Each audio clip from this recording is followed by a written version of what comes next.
Hello, everybody. How are you?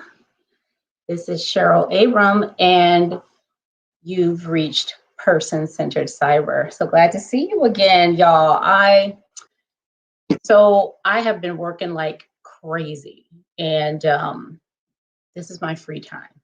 This is the time for me to just chill out with y'all and just chat and just talk about stuff, get it off my mind and just have some fun. Um, so we got some interesting stuff to talk about tonight. I think I say that all the time because all the time it's true. Okay. Now tonight we're going to do a little security in the black.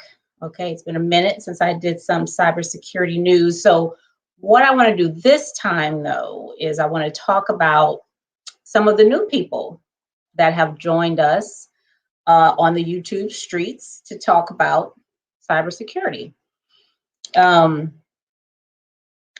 so I don't have as many people as I normally do because I looked. I mean, there are, as of April 2nd, I looked this up, okay, of this year, there are over 31 million YouTube channels on YouTube, okay? 31 million channels. Okay, imagine how many videos. Okay, that's a lot of channels, and YouTube doesn't have a really good search feature where you can find new channels or channels created. I mean, how hard is that? Channels created in the last 6 months or something, um, there's other like third party things that'll do that for you, but I ain't trying to do all that. So, but anyway, let me just talk about some of the new folks who've joined us here, and welcome. So the first one is, and I've subscribed to all of these, so y'all go do the same. Just go check out what they have on their channel. If you like it, go ahead and subscribe. And I should have hashtagged them in this thing. I will have to do that after. But the first channel is Courtney Jackson. I think her channel is actually called something else, but I mean, like in the banner, there's another name for it. I don't remember what it is, but her channel is Courtney Jackson, Courtney H. Jackson. Okay, so if you type that in, you'll probably see that. So she is the owner of Paragon Cyber Solutions, and she's new to YouTube. She's only been here for a little while, a couple months maybe, and so she has some videos up there about cybersecurity, and she gives really good advice. Her videos are short, so if you like short videos, just straight to the point, you're going to love her stuff. So one of the ones I picked out where she was talking about what are the best certifications to get in 2021. And she said, she named 4 of them. She said Security Plus, which is of course from CompTIA, CISSP, CISA, the CISA, which is the cyber, what is that? This is the auditing thing, okay? From both of those ISC squared, the CISSP and the CISA. And the last one she said was EC Council CEH certification, for the most useful certs to get in 2021, at least as well, some of them you can't really be a beginner, but so go check out Courtney H. Jackson, her cybersecurity channel. She's new.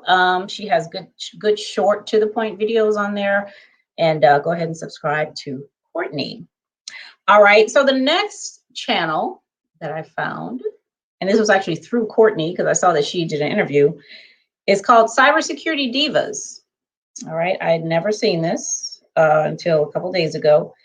And Cybersecurity Divas channel says that they rebalance, the purpose of the channel is to rebalance gender inequity in the cybersecurity industry. They have a lot.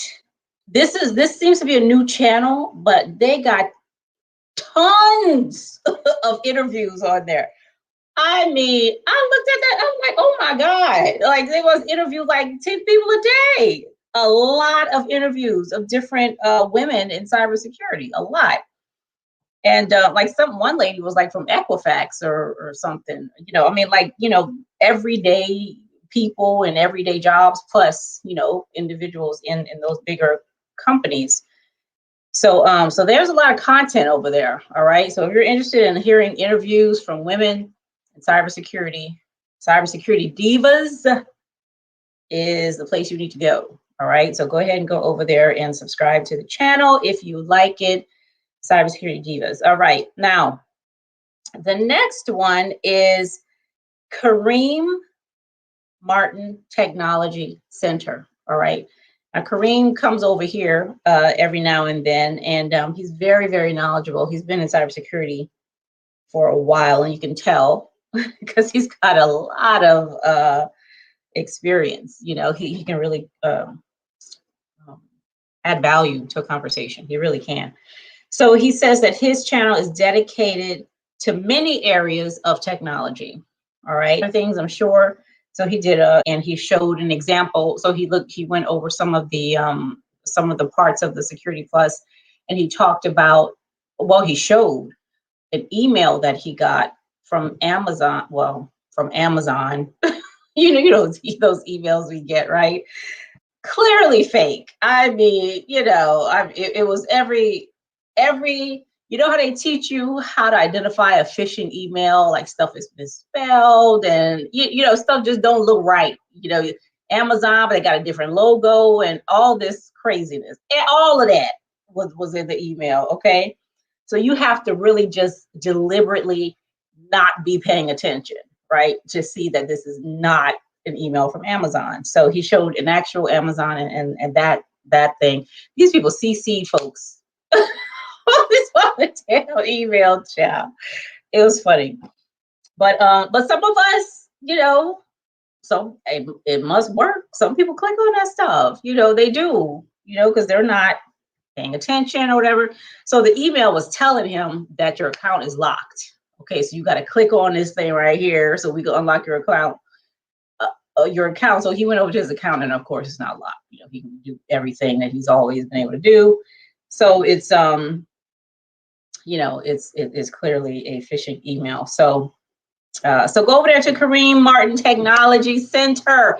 Kareem, I think you probably need to be doing some ASMR, okay? Because you got that kind of voice. It's like low and it's breathy, and I feel like if you all up like this on the microphone, you could teach your lessons that way. You might get a whole nother audience. You know what I'm saying? So so go ahead and hi, Loving Life Energy. I received one of those Amazon emails. I contacted support ASAP. They wanted me to send an image of the email. I'm glad they took it seriously.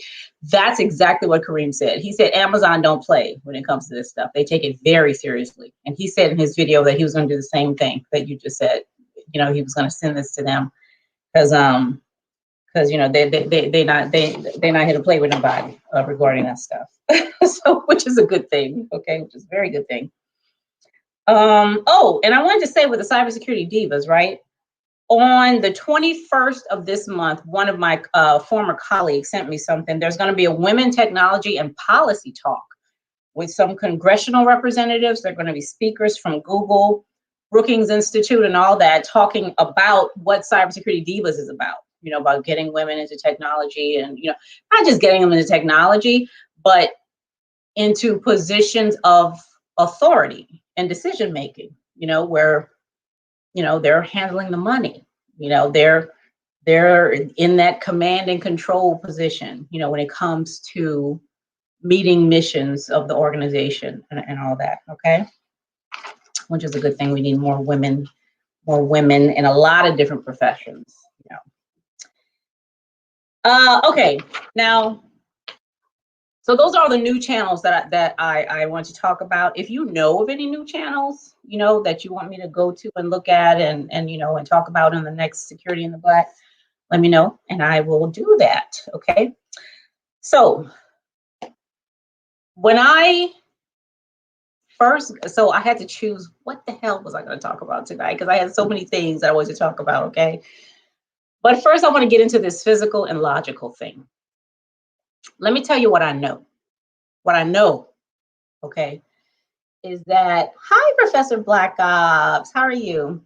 Loving Life Energy, you said yes. Do you have any additional information about the summit? I do, Loving Life Energy. I'm going to put the link in this video. Okay, I'm gonna put the link that she sent me in the video. So so when I'm done, you can go to the video and it'll be there. Okay, I should have done it before, but I will. I will remind myself to do that. Okay. Physical versus logical. Now, what I know is that in every profession, even outside damn professions, as we say a lot of things. Oh, you're welcome. We say a lot of things, and we don't really know what we're talking about, or we don't really know what they mean. Okay, but because the person that's saying it seems to know, we use context clues a lot of times and say, okay, that must be what that is or whatever. When I first came into cybersecurity, I did that a lot because coming in, okay, I was, creating that training course like I told y'all about. But when I started studying for my CYSA, a lot of that stuff was going on. Hey, Corey, I'm so glad to see you here. How are you? A lot of that was going on. And Corey you might know what I'm talking about, Corey. Okay, so studying for the CYSA, they were using terms and stuff. I mean, I speak English. I'm very fluent. Okay, and I'm a pretty smart person. I can write complete sentences. I can count, add, and subtract, and all that. Okay. So the book was written in English. Okay, but there was a lot of stuff that I just didn't get. Like, what does that mean? It's not because physical and logical was something that I had a hard time figuring out. Like, what the hell does that mean? In the context of technology, okay, I've heard physical, I've heard logical, but I haven't heard it used or used it in the way that they use it here in IT and cybersecurity, okay? And nobody really stopped to explain it.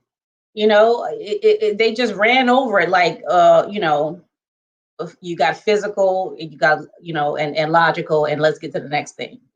So of course, I wouldn't be Cheryl. I wouldn't be person-centered cyber if I did not take the time to stop and smell the roses and figure out what the hell does this mean, okay? So, and with me, y'all know I love some metaphor, okay? Because that's how I grasp things. I need to find out what is this like, okay? For me to really go, oh, okay, I see, I get it. I did the same thing with bits, okay? Y'all remember the bits? That whole mural. I got a whole mural about what the hell a bit is, okay? What does it look like? What does it smell like? Can I touch it? Can I hand it to you? That kind of stuff. Those are the kind of questions I'd be asking, okay? Because I want to know.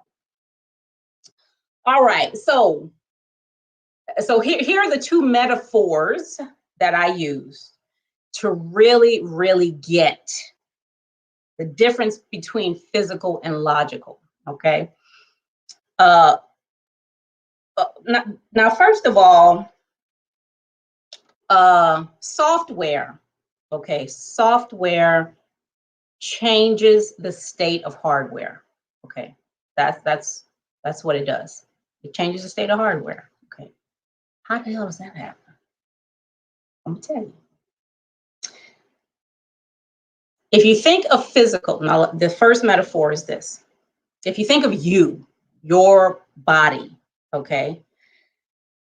Physical for you on your body, in your body, would be your DNA, okay? It would be your fingerprints, and it would be your blood, some of the things, right?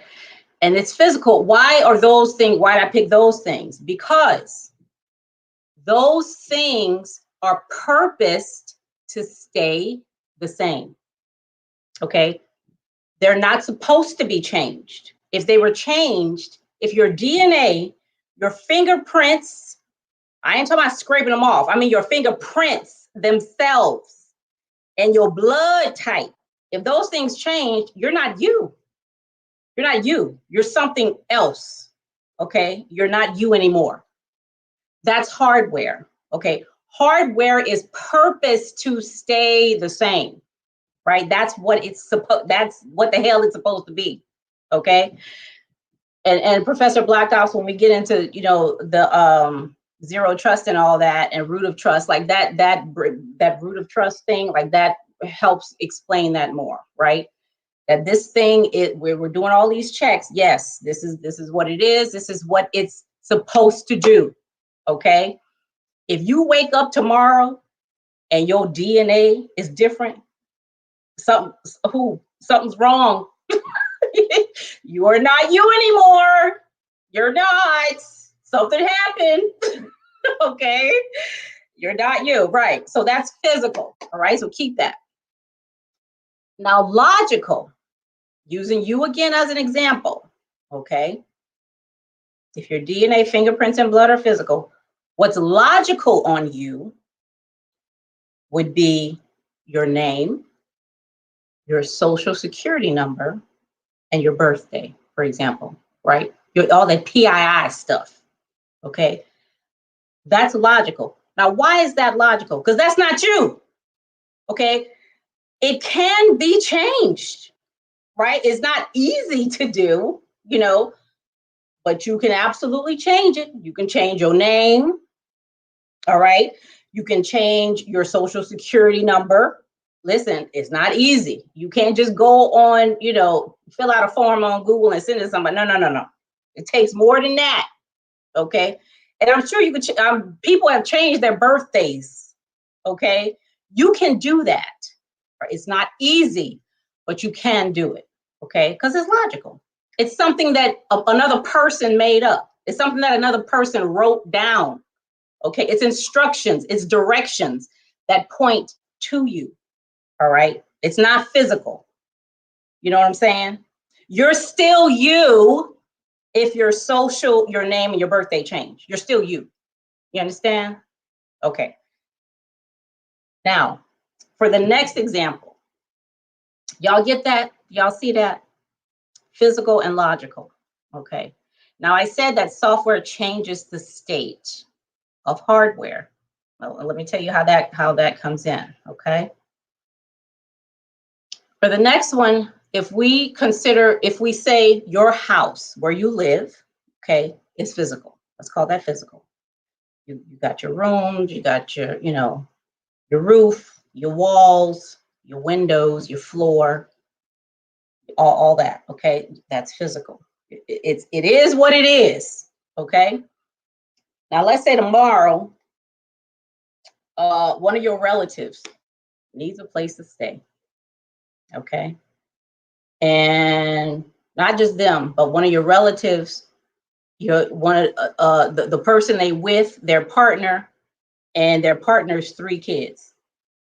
Okay, so you got 5 people moving in with you. Okay, this is the software that's coming into your hardware. Okay, how is that software? How are these 5 people moving into your house your house ain't getting no bigger? Okay, it's staying the way it is. It is what it is. Okay, how does these 5 people moving in change the state of your house? Okay, what's different in your house when these people move in? All right, they're gonna take up space for sure.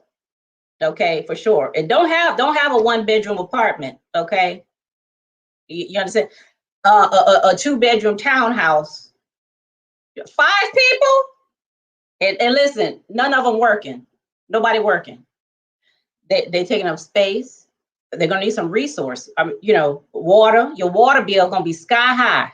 It's gonna be sky high. Okay. Your electricity. Okay. They're gonna be all up on your internet. Okay. Downloading stuff. You got viruses on your computer. All kind of stuff going on. I mean, just totally changing the state of the hardware. Okay. And even you, I just said that as hardware, your pressure going up. I mean, all of that, right? So, yeah. So software be doing that. okay, when you download software onto your computer, it's taking up room, it's using resources, okay? It's like another person moving in here. You know, you know what I mean? And if if you only got so much memory, you know, I mean, that everything else is affected. You understand? Everything else is impacted by this software coming into your house. All right. It's not like you're not gonna feel it. You're gonna know. You're gonna know. Okay, these ain't ghosts. All right. And even at some point, you're gonna know the ghost there. Okay. All right. So for me, physical is physical. Okay. That's the stuff we can touch. It's the stuff that I can, hand to you and you can see it and I can see, or we experience it in some kind of way, you know. Even the bits and the memory and all that, that's physical. That's physical. All right. It might be radio waves. You might need a special thing to see it or whatever, but it's physical. Okay. Because logical comes from you, from your head. Logical is there are directions, instructions, all that coding and programming that some person somewhere is doing or writing, or some machine is learning and reprogramming or whatever, all that. Okay. Logical is you. Logical is instructions and directions and all that stuff. Okay. However, these two coming together, like the logical does impact the physical, you know, when it's introduced into the hardware. So it took me, I didn't understand all that in the beginning, because if you're not from IT and cybersecurity and you hear somebody say logical, hi Mark, how are you? And you hear somebody say logical, you think, okay, logical versus rational, or is that the opposite? Rational and logical. It's a way of thinking. It's a way of thinking. That's what I thought when I first saw it, but I'm like, that can't be it, because the way they're talking about it, that doesn't sound like that's it. Instructions and directions. When I write directions and I say to come to my house, take a right at Taco Bell and take a sharp left where that car broke down last week, those are directions. That's logical. Okay. The road itself, okay, that's physical. You understand? The road itself is physical. Okay. So that having that understanding, like especially if you're studying for something like Security Plus or whatever the hell, really being able to understand stuff. You might have a different metaphor, a different way to understand it. But to go in like kind of fuzzy, like wishy-washy on, I don't know, it might be, wherever you can avoid that, wherever you can avoid going into taking an exam or doing something for your job fuzzy. You want you want as much clarity as possible. Okay, then try to come up with metaphors like that. I love them. I have a metaphor for everything, child. Everything. And if I ain't got it yet, I'm gonna get one. Okay, if I ain't got it yet, I'm gonna get one. Would hyper-threading and virtual machines be considered logical? First semester learning IT, please forgive me if the question doesn't make sense. Virtual machines, I don't know what hyper-threading is. You're gonna have to educate me regarding that. But what I understand about virtual machines, which is another thing that I'm looking into, right? It's virtual machines are instructions on all they're doing is sharing computing power with your, so it's drawing its power from your CPU. So it's asking permission, hey, operating system, can I use some of this power in this computer to run this thing, this Kali Linux or whatever the hell you got on there. Okay. They're not that difficult to understand, even though I am still learning about that and how it actually works. But yeah, so when you go to whatever you go to download the package and all that stuff, you're downloading software, you're downloading instructions, okay, on what the hardware needs to do to help you, spin up this machine. Is that right, Professor Black Ops? Do you have anything to say about that? Because Professor Black Ops is a lot, very knowledgeable and can definitely add to this. And I'm sure he knows what hyperthreading is too. What was I saying? Oh yeah. So wherever you can get these metaphors, the better. Okay. Now let me tell you what else I saw today. It's really interesting. I'm gonna make a video on like a day in the life of a cyber policy analyst. Okay. Because I be finding some interesting things, y'all. Like I really do. I really do. So today, you know how we in cybersecurity, we map all the stuff we do from DoD, which is great. Hey, Kareem, when processors have 4 cores, yes, work virtually like 8 cores. Intel does this a lot. Kareem, I talked about your channel today. I don't know if you heard me, but I told you to go over there and subscribe. Command and control. So today I had to look up, I didn't have to, but I did. What the hell was it? It was C. So there's C2.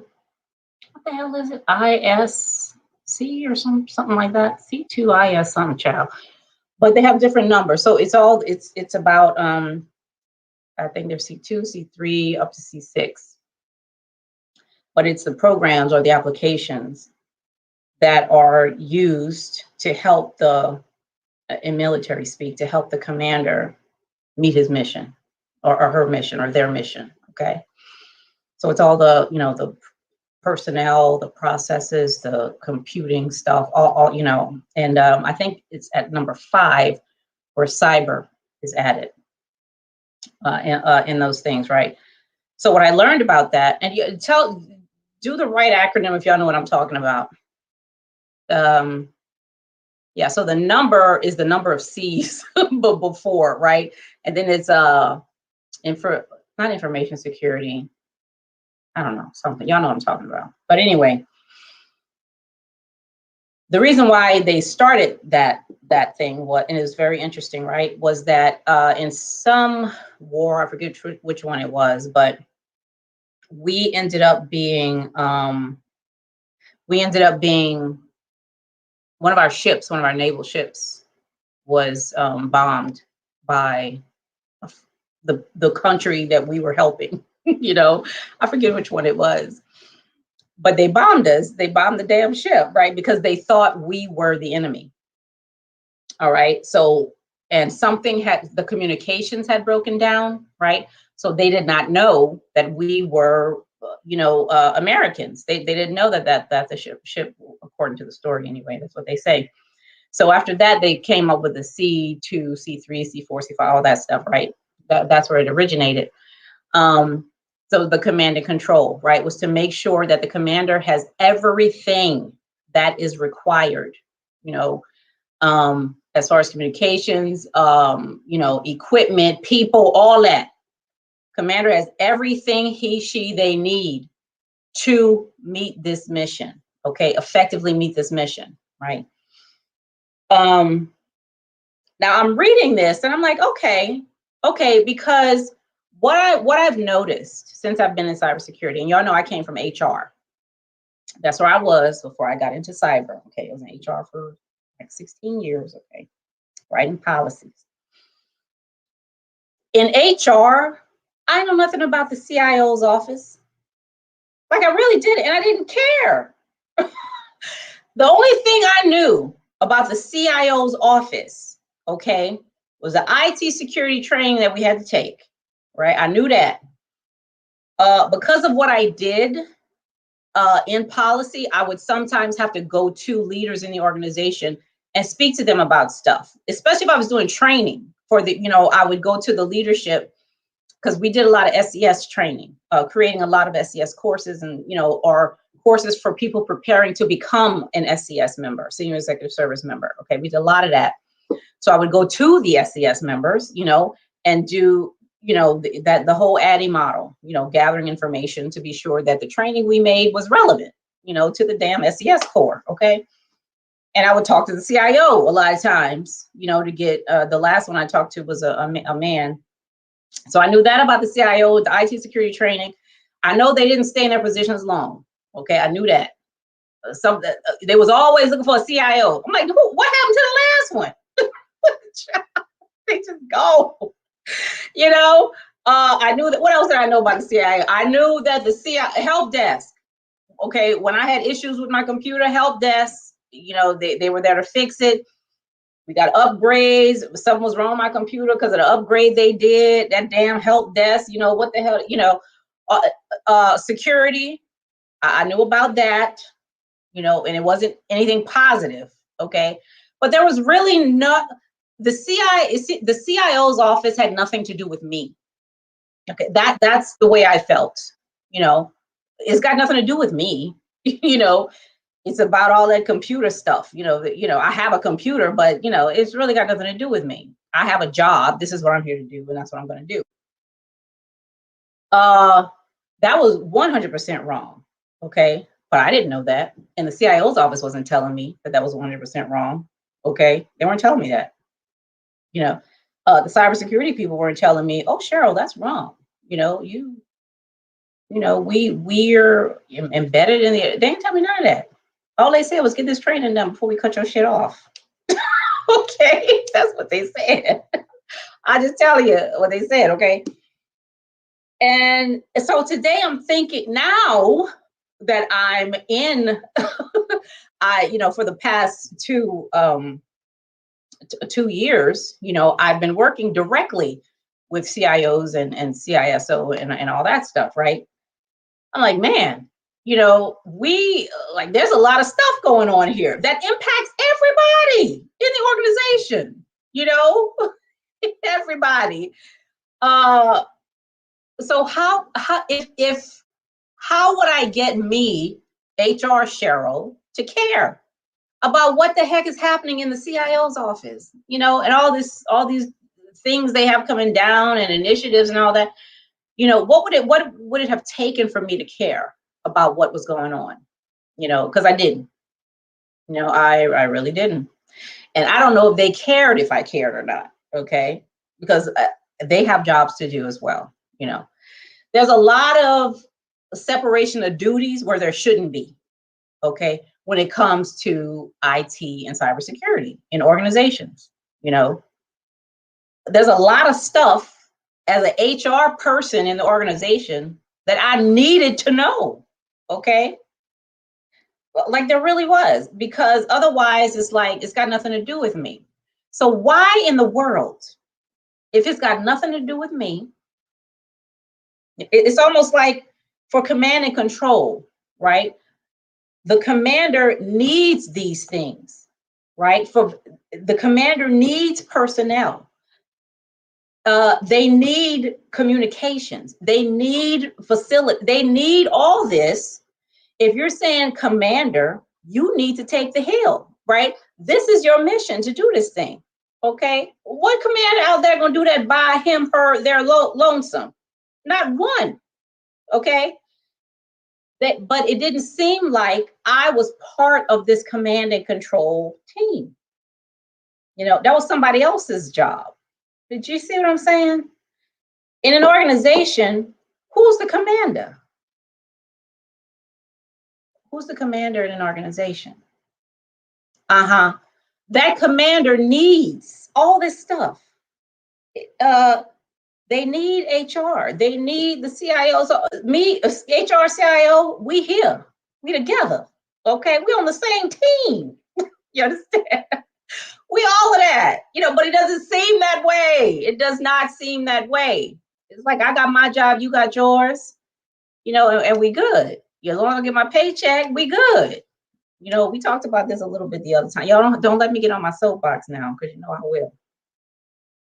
But it was really interesting reading how this command, the C2 system came about, right? Because some people had to die, like literally die, okay, to be like, hey, you know, something's got to change here.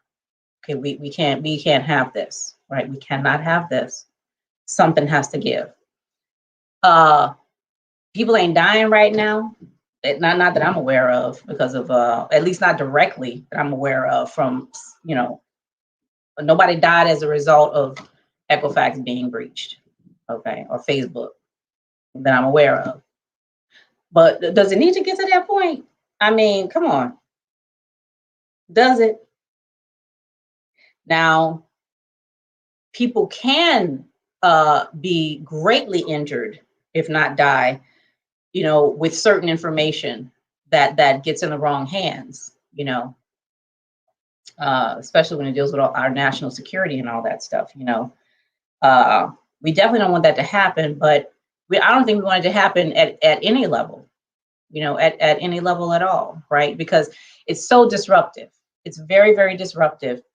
If Loving Life Energy, if Corey, Mark, somebody, you have very important information that nobody can know. Nobody. Okay. I don't know what it is. Okay. The way we look at it in everyday life. Okay. We call that, we don't call that PII, right? We call it a secret, is what we call it. Okay. Everybody in this chat got something that they don't want somebody to know. Something going on. And it's your prerogative that, because it's your secret. Okay. It's yours. Now, what makes a secret different than just stuff people don't know? Y'all don't know what the hell I had for breakfast. You have no idea. That's not a secret. I don't care. I had a bagel. I ain't no secret no more. But what you gonna do with that information? What you gonna do? You know what I'm saying? That's not a secret. I don't care. There's stuff you don't know, but it's not a secret. Now, a secret, let me tell you about a secret. And this is where we come to command and control. Okay? With information that is secret, if that gets out, okay, that means whoever has it now has some kind of control, don't they? They got some kind of control, okay, over you or whomever is included in that secret. They got it because they can do something with that. That information has instrumental value. You understand? It has instrumental value, okay? Now it's like a leash. Now they got some kind of control, okay, because they know something that they shouldn't know. Or if you tell them, and you say, hey, listen, I gotta, whatever. I saw this show. Y'all know I like watching them ID channel things, okay? There was this one story where this lady, she was a friend. She had a friend that she ended up murdering when they were teenagers. Nobody suspected. It was her best friend. Okay, nobody, not one time, looked at her. Okay, they suspected all kind of strangers in the town, homeless people, everything. Okay, 22 years passed. 22. All right. She was at an Alcoholics Anonymous meeting. All right, and she told her sponsor. She had come to get real close to her sponsor, and Alcoholics Anonymous had that 12-step and all that. And I guess part of it is you got to come clean about stuff. Okay. So she did it. She told her sponsor, she's like, 22 years ago, I murdered my best friend. Okay. She, must have been holding this. And that's another thing about a secret. That shit can get heavy, depending on what it is. It can get real heavy, right? So she told the sponsor. Now the sponsor, I'm not sure what kind of code or whatever they have, but he either felt obligated or somehow, he was obligated by the ethics of Alcoholics Anonymous or something to turn her in, to let somebody know. So when he went to the cops and told her secret, when she shared it with him, she shared control with him. That's exactly what she did. She had all the control as long as she held that secret to herself. Okay, all of it. She could move where she wanted. She could do whatever she wanted to do. But when she shared it with him, she shared control. She shared the value of that secret. He took it and went to the cops with it. Okay, and they acted upon it. Right. That's control, right? That's control of information that somebody else can use to do something with, okay? I mean, to actually move you, move other people, I mean, you know, earn money, all that stuff, right? They now have, you know, to get that information is for them to get control of instrumental value. That's, you know, like all the, what do they call that? What do they call that when you have people's secrets, like the secret ingredients, the KFC and all that? What the hell is that called? Yeah, they intellectual property, I think they call it. Yeah, that stuff right there, you know, it's valuable information. That information is very valuable. Okay, it's very valuable. And isn't that the whole goal of malicious hackers? At least, you know, some of them. One of their primary goals is to own your system, right? They want to own all that stuff. They want to own it to do what they want to do with it. They don't want to own it if it ain't got no value. What y'all gonna do with the fact that I had a bagel? What you gonna do with that? Now, to y'all, that might not be interesting or trade secrets. Yep, there you go, Kareem. Me having a bagel might not matter to y'all, but it matters to it matters to Giant. Okay, those, what they call them, loyalty cards. Loyalty cards. That's all about them finding out what I be buying. Okay, so that I can, you know, they give you the free gas or, you know, the percentage off the gas and all that, and sales or whatever. But these people getting paid hand over fist for my loyalty. Okay, to see what the hell I'm buying every time I go in a Giant. Okay, and I fall. Listen, I fall, child, head first for them sales. I will use my loyalty. Oh, okay. Yeah, but that C2 system stuff, that's really, really, it's very interesting. It really, I read the whole thing, child. I should be doing something else, but I read the whole thing. It was very interesting. All right, I think that's all the cybersecurity stuff I got for y'all tonight. It was gonna be a short night, but oh, y'all hear about that Johnson & Johnson vaccine? I don't know, did they recall it or they told them to stop giving it out for now? Because a few people, I don't think it's a lot, maybe like 5 or 6 people or something, had some blood clot issues. Now millions have gotten it, from what I heard on the radio. Millions. Okay, but they're good. They're I guess pausing the Johnson & Johnson one until they find out what's going on. Listen, these pharmaceutical companies gonna have us out here living in darkness, waiting on Will Smith to find the cure to make us human again. Okay, child. Ooh. And so for the radio show that I do every Wednesday for Life Without a Witness, which is my spiritual channel, I was going to talk about zombies. Okay, not the zombies not the World War Z zombies, not them. I don't even think are those zombies. I don't know. They move real fast. Not the Walking Dead, not that kind. I'm talking about the original zombies, right? Which came from Haiti, from what I read. Okay.